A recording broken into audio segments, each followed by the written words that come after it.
ॐ भूर्भुवः स्वः तत्सवितुर्वरेण्यं भर्गो देवस्य धीमहि धियो यो नः प्रचोदयात्। ॐ सद्गुरुचरणकमलेभ्यो नमः। परम पूज्य गुरुदेव परम वंदनीय माता जी के दिव्य संरक्षण में विराजमान ऑनलाइन दैनिक स्वाध्याय के आज के कार्यक्रम में आप सबका बहुत बहुत स्वागत है साथियों। आज का सत्र YouTube पर प्रेषित नहीं हो पा रहा है। कृपया ग्रुप में मैसेज कर दें कि सब लोग Zoom ऐप पर ही जुड़े। जो लोग YouTube पर जुड़ने जा रहे हैं उन लोगों को सूचना दे दें।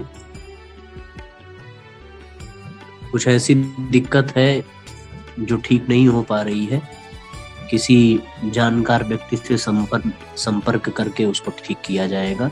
आज फिर YouTube पर लाइव नहीं हो रहा है। आइए, हम लोग का स्वाध्याय तो निरंतर चल ही रहा है। जो लोग लाइव नहीं सुन पाएंगे उनको बाद में YouTube पर सुनने को मिलेगा।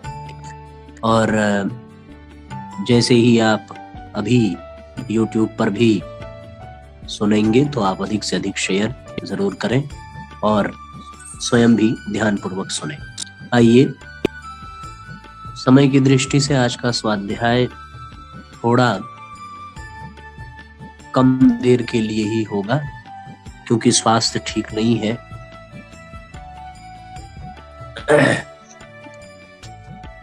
वायरल फीवर की शिकायत है, फिर भी हम लोग एक अध्याय तो अवश्य ही पढ़ेंगे। आज का जो अध्याय है परम वंदनीय माता जी की अमृतवाणी, इस युग के भगीरथ, पहली किस्त है इस विषय की। परम वंदनीय माता जी अपने इस भावपूर्ण एवं मौलिक उद्बोधन में सभी गायत्री परिजनों का परिचय उस अलौकिक सौभाग्य से कराती है जो गायत्री परिवार के अंग बनने के नाते उन्हें मिल सका। वंदनीय माता जी कहती हैं कि परम पूज्य गुरुदेव से जुड़ पाना ही हम में से प्रत्येक के जीवन का एक अविस्मरणीय सौभाग्य है और उस सौभाग्य का सतत स्मरण अनिवार्य हो जाता है। परम पूज्य गुरुदेव की तुलना वे इस युग के भगीरथ से करती हुई कहती हैं कि गुरुदेव ने इस युग में ज्ञान की गंगा का अवतरण करके वह कर दिखाया जो युगों युगों तक संभव न हो पाता। वंदनीय माता जी मथुरा की विदाई का उदाहरण प्रस्तुत करते हुए हर गायत्री परिजन को याद दिलाती हैं कि गुरु सत्ता ने कितने प्रेम व आत्मीयता से इस परिवार का निर्माण किया है। आइए हृदयंगम करते हैं।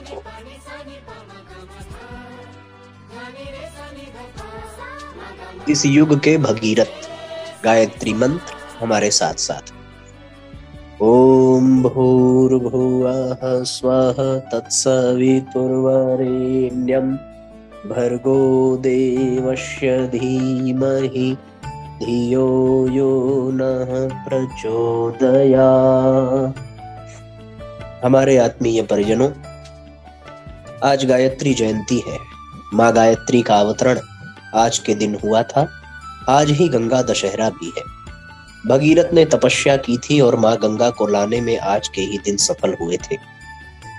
वही कथा, वही कहानी गुरु जी के बारे में भी चरितार्थ होती है कि ज्ञान की गंगा बहाने में और ज्ञान की गंगा को लाने में जितना श्रम उन्होंने किया है, मैं समझती हूँ कि यह कहने में अत्युक्ति न होगी कि भगीरथ ने जो तपस्या की थी वो संभव है 2-5 साल की होगी, 10 साल की होगी, 20 साल की होगी। लेकिन एक भगीरथ ने जो जन्म लिया है, उस भगीरथ ने 77 वर्ष तक निरंतर तप किया है और ज्ञान की गंगा को लाने में वे सफल हो गए हैं। जो जनमानस अग्नि में धधक रहा था, सुलग रहा था, उनके ऊपर शीतलता, उनके मनों में शीतलता लाने के लिए उन्होंने वह कदम उठाया जिसको ज्ञान गंगा कहते हैं। अभी लड़के गा रहे थे, ज्ञान की गंगा बहाने में कितना उन्होंने तप किया है कि अपनी हड्डियों को गला डाला है। जिन्होंने कभी 5 साल पूर्व देखा होगा और अब जो देख रहे होंगे, कितना अंतर आ गया। अब तो बहुत अंतर आ गया उन्होंने तपस्या से सारा शरीर जर्जर कर लिया। किनके लिए? सगर सुतों के लिए किया है। सगर सुतों को तारने के लिए उन्होंने यह बीड़ा उठाया है कि हम ज्ञान की गंगा बहाएंगे, घर घर पहुंचेंगे, जितनी भी सामर्थ्य है उसके अनुसार हर हालत में, हर दिमाग तक, हर हृदय को छूने के लिए हमको जाना है। एक माँ ने शरीर से जन्म दिया और दूसरी माँ ने दिव्यता से जन्म दिया। किस माँ ने? गायत्री माँ ने। माँ हर समय आंचल की छाया करती रहती है, हर समय अपने प्राणों से लगाए रहती है। किसको? अपने बेटे को। किस बेटे को? जिसने कि अपने आप को, अपने जीवन को निछावर कर दिया, उस बेटे को अपनी छाती से लगाया है। और उस बेटे ने क्या किया है? उस बेटे ने भी कहा है कि माँ, हमें तेरे चरणों की सौगंध है, हम तुम्हारे लिए बलिदान हो जाएंगे। जो आपका आदेश, जो आपकी प्रेरणा है, वह निरंतर हमारे जीवन में प्रवाहित होती रहेगी और दूसरों के लिए हम निरंतर गंगा के तरीके से बहते रहेंगे। मथुरा से विदाई। अखंड ज्योति कार्यालय से जब हम आए थे तो हम 2 जन आए थे। यह एक बहुत बड़ी घटना है। कैसे? बच्चे बिलख रहे थे कि शायद जिन्होंने वह माहौल देखा होगा, तो मैं समझती हूँ कि उनके भी हृदय परिद्रवित होने में देर नहीं लगी होगी। यह कहें कि सीता और राम जा रहे थे, चलिए ये न कहें, पर ये तो जरूर कहेंगे कि कोई ऋषि जा रहा है जिसने कि पलट करके अभी तक मथुरा को नहीं देखा है। चले आए तो चले आए, उसका क्या परिणाम हुआ? चलिए आज मैं आपको बताने आई हूं कि तपश्चर्या से उनको क्या क्या मिला। देखिए, आज मैं आपसे निवेदन करने आई कि माँ की सच्ची हृदय से आराधना करने से व्यक्ति का व्यक्तित्व ऊंचा उठता है, हृदय का परिष्कार होता है और जो कमीनापन होता है वह हट जाता है। मनुष्य के जीवन में जो क्षुद्रपन होता है वह हट जाता है। जब हम यहाँ आए तब शुरू में ऐसा लगा कि अरे ये क्या हुआ, बच्चों को, कुटुंबियों को रोते हुए छोड़ आए, ये क्या हुआ। कहते हैं कि जब राम वनवास गए थे तो सारी अयोध्या रो रही थी, विलख रही थी। आप सही मानना, बिल्कुल वही स्थिति मथुरा में थी। जब हम लोग चले फिर क्या हुआ? जब हम यहाँ आए थोड़े दिन हमको अपने मन में जरूर ऐसा कुछ लगा, मुझे स्वयं लगा, उनको तो नहीं लगा। और जिस दिन 20 जून को वे अज्ञातवास को जाने लगे थे, सन 1971 की बात आपको बता रही हूं। ये हमारा 16वां वर्ष है, जिसको हम 16वीं जयंती कह सकते हैं। 20 तारीख को हमको यहाँ आए 16 वर्ष हो जाएंगे। गुरुजी जिस समय अज्ञातवास को जाने लगे तो जितने सारे हमारे परिजन थे, जितनी गाड़ियां यहाँ आई थी, उन्होंने ये कह रखा था कि चाहे जो हो जाए, जहां गुरुजी जाएंगे वहीं हम जाएंगे। बेचारे बाहर सड़कों पर पड़े थे, बरामदे में पड़े थे, तब सारी जमीन खुली हुई थी। वे सारे में पड़े हुए थे कि गुरुजी जाएंगे तो हम जरूर जाएंगे, हम जरूर दर्शन करेंगे, हम उनके साथ जाने की कोशिश करेंगे। कौन कर रहा है? उनके हृदय में वे वेदना थी ना, अपने पिता को छोड़ने में उनको वेदना हो रही थी। मणि मुक्तकों का हार। उन बच्चों को ऐसा मालूम था कि गुरुजी 4 बजे जाएंगे कि 5 बजे जाएंगे, लेकिन 2:30 बजे सुबह जब सब अचेत होकर के सो रहे थे, वो उठ करके नीचे उतर कर आए। मैं साथ साथ आई और आकर के उनके चरण छुए, उनको विदा किया। मैं स्वयं तो नहीं गई थी क्योंकि मेरे लिए आज्ञा नहीं थी। यह आज्ञा थी कि बच्चों को संभालना है। कौन से बच्चे? जो आप लोग बैठे हैं, इनको संभालना है। गायत्री तपोभूमि को संभालना है और शांति कुंज को संभालना है। तुमको तो अडिग होकर के रहना है, लोहे की होकर के रहना है, धातु की होकर के रहना है। तुम पिघलना मत, पिघल जाओगी तो ये बच्चे भी पिघल जाएंगे। तुम कठोर रहना, ये हमारा आदेश है। वे चले गए। 2 बच्चों को छोड़कर आए थे, हमें कितने बच्चे मिल गए। बेटे, हमारी अखंड ज्योति जो छपती थी तो मैं समझती हूँ कि 18,000 थी, और युग निर्माण योजना 12,000 थी, सब मिलाकर 30,000 थी, और अब इतनी विशाल, क्या कहने की। बेटा, मैं समझती हूँ 5 लाख से ज्यादा हो गई। शक्तिपीठें हो गई हैं। गायत्री तपोभूमि बनाई थी कि गायत्री माता के लिए कोई स्थान तो होना चाहिए ना, माँ को फैलाना चाहिए। बेटे, सब जगह सब व्यक्ति नहीं जा सकते, सब व्यक्ति मथुरा नहीं आ सकते, तो क्या करना चाहिए, अब फैलाना चाहिए। तो उन्होंने शक्तिपीठों का निर्माण कराया। कितनी शक्तिपीठें हैं? मैं समझती हूं कि 4,000 के आसपास होंगी, और 14,000 स्वाध्याय मंडल है। कितनी संख्या हो गई? सबको मिलाकर मैं समझती हूं कि बहुत जनसंख्या हो गई। और कौन से हो गए? वे बेटे और बेटियां हो गए। कौन से बेटे बेटी हो गए? वे हो गए जो हमने भावनाओं से और सिद्धांतों से सजो करके रखे हैं। जैसे गोताखोर समुद्र में जाता है और मणिमुक्तक निकाल कर लाता है और उन मणिमुक्तकों का हार बनाता है। आप सही मानना कि आपको गोताखोर ने समुद्र में से निकाला है और उन मणिमुक्तक का हार पिरोया है। आप कौन हैं? आप मणिमुक्तक हैं। आप कौन हैं? आपके अंदर वो देवत्व है।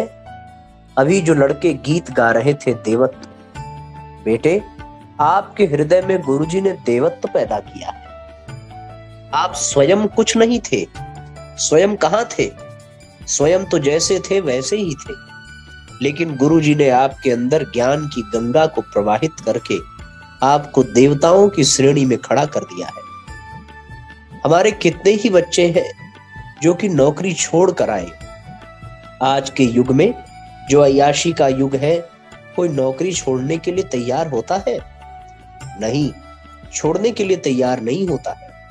लेकिन कितने ही लड़के ऐसे हैं जिन्होंने ऐसा कदम उठाया। कितने ही क्यों, मैं तो सभी को कहूंगी कि हमने जो भी आवाज उठाई वो कभी अपूर्ण नहीं रही, पूरी हुई। सहस्त्र कुंडी यज्ञ का चमत्कार कौन कौन सी पूरी हुई?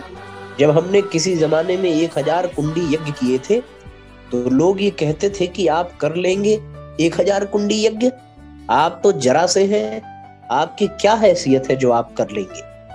आचार्य जी, आप ये मत करिए। पंडित जी, आप ये मत करिए। गुरु जी, आप ये मत करिए।